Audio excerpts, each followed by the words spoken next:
வணக்கம் நண்பர்களே. ஜோதிடம் பத்தின தகவல்கள தெரிஞ்சுக்க நம்மளோட சேனல சப்ஸ்கிரைப் பண்ணிக்கங்க. கடகராசி நேயர்களே, உங்களுக்கு இந்த மார்ச் மாதம் எப்படி இருக்கு அப்படின்னு பார்த்தோம்னா, நீங்க எப்பவும் போல தான். அதில் எந்த மாற்று கருத்தும் இல்லை. உங்களுக்கு அஷ்டம சனி அப்படிங்கிறது இப்போ தொடர்ந்துகிட்டு இருக்கு. இந்த மாசத்துல பார்த்தீங்கன்னா, 14 நாளைக்கு சூரியனையும் சனியும் சேர்ந்துருக்காங்க. அதே அஷ்டமஸ்தானத்துல. அப்படிங்கும்போது நம்ம கொஞ்சம் ஜாக்கிரதையா தான் இருக்கணும். ஏன்னா, தனாதிபதி சூரியன், அஷ்டமாதிபதி சனி 2 பேரும் சேர்ந்துருக்காங்க. அவங்களோட சேர்ந்துக்கிட்டு புதனும் கொஞ்ச நாளைக்கு இருப்பாரு. அப்ப விரை செலவு அப்படிங்கிறது கொஞ்சம் கட்டுக்கடங்காம தான் போகும். வீட்டு செலவு அப்படிங்கிறதும் நாம எதிர்பாராத அளவுக்கு அதிகமா தான் இருக்கும். நெறைய பேர சந்திக்க வேண்டிய சூழல் அப்படிங்கிறது இருக்கும். தேவையற்ற அலைச்சல்கள், பயணம் அப்படிங்கிறது இருக்கும். ஒரு இடத்துல வேலை செய்றோம் அப்படின்னா, மொத்த வேலையுமே கொண்டு வந்து நம்ம தலையிலேயே கட்டுவாய்ங்க. இருக்கிற வேலையே செய்ய முடியல அப்படிங்கிற சூழல்ல, ஏதாவது தொழில் ரீதியா, ஆஃபீஸ் ரீதியா ஏதாவது பயணம் போ அப்படின்னு சொல்லி உங்கள தான் தொரத்தி விடுவாய்ங்க. இது நமக்கு ஒரு விதமான சலிப்ப குடுக்கும். ஏன்டா ஆஃபீஸில எத்தனையோ பேர் வெட்டியா உட்காந்துருக்கான். எல்லாத்தையும் விட்டுட்டு என் வேலைய என்கிட்டயே கொண்டு வந்து கட்டுறீங்களேடா! இருக்கிற வேலையவே என்னால செய்ய முடியல. இது வேறையா? அப்படிங்கிற மாரி ஒரு சலிப்பு அப்படிங்கிறது இருக்கும். குறிப்பா அரசாங்க வேலை செய்றவங்களுக்கு 15 நாள் இந்த பிரச்சனை கொஞ்சம் கூடுதலாவே இருக்கும். அதே நேரத்தில என்னதான் நாம சலிப்போட சலிப்பா வேலைய செஞ்சு முடிப்போம். அப்புறம் என்ன பண்ணி தொலையிறது மாட்டிக்கிட்டோமே அப்படின்னு சொல்லிட்டு வேலைய செஞ்சு முடிச்சாலும் கூட, அதில 1008 குறை சொல்லுவாய்ங்க. அதில 1008 காரணம் சொல்லி நம்மள கண்டுபுடிச்சு திட்டிட்டு கெடப்பாய்ங்க. அதுக்கு உண்டான பிரயோஜனம் அப்படிங்கிறது எதுவுமே இருக்காது. எந்த வேலையும் செய்யாதவன் நல்ல பேர் வாங்கிட்டு போயிடுறான். எல்லா வேலையும் செஞ்சுட்டு இவனுகள்ட்ட தினம் பாட்டு வாங்கிட்டு இருக்க வேண்டியதா இருக்கே! அப்படிங்கிற மாரி சலிப்பு இருக்கும். அதே மாரி பார்த்தீங்கன்னா, மேலதிகாரிகளோட கொஞ்சம் வாக்குவாதங்கிறது அதிகமாகும். அத கொஞ்சம் நம்ம பொறுமைய கடைபிடிக்க வேண்டிய நேரம்.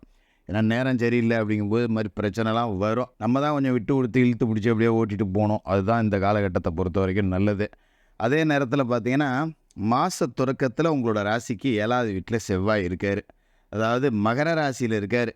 7ல செவ்வாய் இருக்கும்போது பெரிய அளவுல பாதிப்புகள் எதுவும் இல்ல. மனைவி, அவங்க மாமனார் இந்த வகையில ஒரு நல்ல செய்தி அப்படிங்கிறது இருக்கும். அதே நேரத்தில அதனால நம்ம சுபவிரய செலவுகளும் செய்ய வேண்டியது இருக்கும். பெண் குடுத்த இடத்துல, பெண் எடுத்த இடத்துல ஏதாவது சுப நிகழ்ச்சிகள் நடக்கும். நாம ரூ. 10 செலவு பண்ண வேண்டியது இருக்கும். 15ஆம் தேதிக்கு மேல பார்த்தீங்கன்னா, கும்பராசிக்கு செவ்வாய் போறாரு அஷ்டமத்தில. இது நல்லது இல்லன்னு தான் சொல்லணும். ஏன்னா, அஷ்டமத்தில செவ்வாயும், சனியும் கூடுறாய்ங்க. 2 பேருமே ஒருத்தருக்கு ஒருத்தர் ஆவாதவங்க. அவிங்க கூடும்போது நமக்கு தேவையற்ற மன உளைச்சல் அப்படிங்கிறது வரும். இந்த காலகட்டத்தில தான் அடுத்தவனுக்கு ஜாமீன் சொல்லக்கூடாது. அடுத்தவனுக்கு ஜவாப்தாரி ஏத்துக்கக்கூடாது. இல்லாட்டி யாருக்காவது எங்கேயாவது எப்பயாவது கடன் வாங்கி குடுத்துருப்பீங்க. இந்த நேரத்தில நம்ம கழுத்த நெரிக்கும்.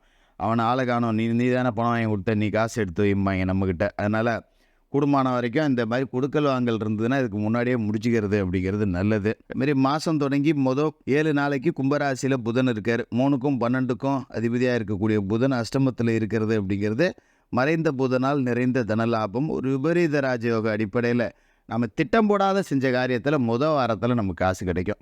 நம்ம கடுமையா உழைச்சிருப்போம். உழைப்புக்கு தகுந்த ஊதியம் கிடைச்சிருக்காது. தொழில் ரீதியா ஏகப்பட்ட கஷ்ட நஷ்டங்கள் பட்டுருப்போம். அதில உதவி கிடைச்சிருக்காது.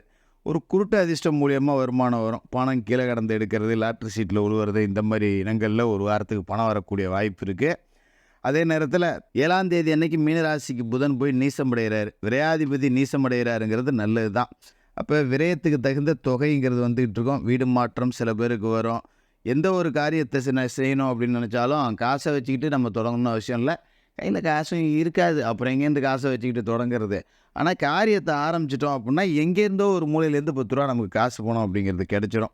அதாவது கடைசி நேரத்தில பலத்த போராட்டத்த சந்திச்சு, கடைசி நேரத்தில தான் காசு வரும் நமக்கு. அதுவரைக்கும் வராது. அட பாவிங்களா! நேத்து வரைக்கும் காசுக்காக அல்லோல கல்லோல போட்டுக்கிட்டு இருந்தேன்.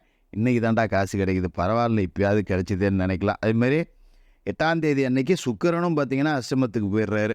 தனாதிபதி சூரியன் ஏற்கனவே அங்க 8ஆம் தேதிலாம் அங்க தான் இருப்பாரு. அவரோட சேரும்போது கொஞ்சம் அரசு வழி ஆதரவு அப்படிங்கிறது கிடைக்கும். சில பேர் வெளிநாடுக்கு போணும் அப்புட்ன்னா, இப்போ வெளிநாடு ஓடி போலாம். யாரோ நண்பன் விசா அனுப்புறான், மாமா மச்சான் அனுப்புறான் அப்படின்னா, இப்போ வெளிநாடு போணும் அப்படிங்கிறவங்க போயிடலாம். அதுமாரி வெளிநாட்டில இருக்கிறவங்க தாய்நாடு திரும்பக்கூடிய சூழல் அப்படிங்கிறது வரணும்னாலும், தாராளமா இப்போ திரும்பிக்கலாம். அதுமாரி பார்த்தீங்கன்னா, விவசாயிகளுக்கு இந்த மாசம் அப்படிங்கிறது சரியில்ல. ஏன்னா, செவ்வாய் போய் அஷ்டமத்தில உட்கார்றாரு அப்படின்னா, நம்ம புதுவிதமான எந்த முயற்சியும் எடுக்கக்கூடாது. நிலம் சும்மா கிடந்தாலும் கிடந்துட்டு போகுது. நாம எதையாவது ஒண்ணு புதுசா முயற்சி செய்றேன்னு சொல்லிட்டு காசு பணத்த இழந்துட்டு நிக்கக்கூடாது. அப்ப இந்த காலகட்டத்தில மோட்ரு ரிப்பேர் வைக்கும். கிணத்துல தண்ணி வராது. போர்ல தண்ணி தீர்ந்து போகும். வேற இடத்துல போர் போடுற மாரி இருக்கும். அப்படிலாம் இருந்ததுன்னா இந்த மாசத்துல உட்டுருங்க. திரும்ப புது முயற்சிலாம் எடுக்காதீங்க. ஒரு மாதம் சும்மா கிடந்தாலும் கிடந்துட்டு போகுது, அதை பற்றி தப்பு இல்லை. எங்கன்னா கூலி வேலைக்காக கூட போய் பொழைச்சிக்கலாம். ஒரு 30 நாளைக்கு இடத்த கொத்தி போட்டுட்டு ஏதோ கால்நடைகளை வளர்த்துக்கிட்டு ஆடு மேய்ச்சமா மாடு மேய்ச்சமா இப்படி ஓட்டிக்கிட்டு இருக்கணும். அந்த போர் போடுற வேலை, நிலத்தை தோண்டி வேலை செய்கிற வேலை, எந்த வேலையும் வச்சுக்காமல் இருக்கிறது நல்லது. இப்படி செஞ்சிங்கன்னாலும் முதலீடு இல்லாமல் செஞ்சுக்கிறது அப்படிங்கிறது தான் நல்லது. அதோடு பார்த்திங்கன்னா விவசாயத்தில் புது முயற்சி எடுக்கக்கூடாது.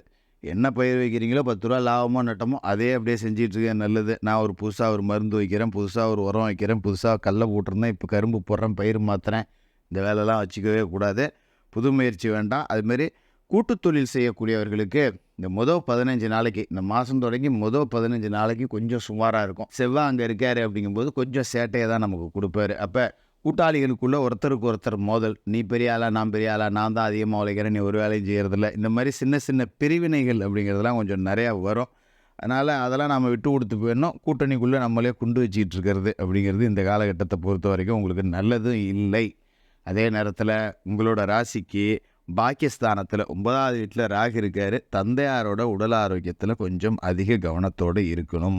அதே நேரத்தில் 3வது வீட்டில் கேது இருக்கார். சகோதர வர்க்கத்துக்குள்ளே சின்ன சின்ன சண்டை சச்சரவு அப்படிங்கிறதெல்லாம் வரும். இந்த நேரத்தில் நம்ம பூர்வீக சொத்தை பாகம் பிரிக்கிறோம், இல்லைன்னா பாகம் பிரிச்சுக்கிட்ட சொத்து எனக்கு பத்தில் அதை மாற்றி கொடு, முன்ன பின்ன அப்படிங்கிற பஞ்சாயத்து, பூர்வீக சொத்து தொடர்பான வழக்கு, இது எதையுமே இந்த மாதத்தில் நாம் வச்சுக்கக்கூடாது. கூடுமான வரைக்கும் நடக்கிறது நடக்கட்டும் அப்படின்னு விட்டுட்டு நம்ம உண்டு நம்ம வேலை உண்டுன்னு இருக்கணும். கொஞ்சம் யோகா தியானம் செய்து நேர்மறை சக்திகளை பெருக்கிங்க, ஆலய வழிபாடுகள் செய்யுங்க. சனிக்கிழமையில் சனி பகவானுக்கு எல்தீபம் ஏற்றி சனி பகவானை மனசார வணங்குங்க. தான தர்மம் செய்கிறதுல காசு பணம் 10 ரூபா செலவு பண்ணுங்க. இந்த மார்ச் மாதம் ஓரளவுக்கு நற்பலன்களை கொடுக்கக்கூடிய மாதமாக இருக்கும். கடகராசிக்காரர்களுக்கு வாழ்த்துக்கள்.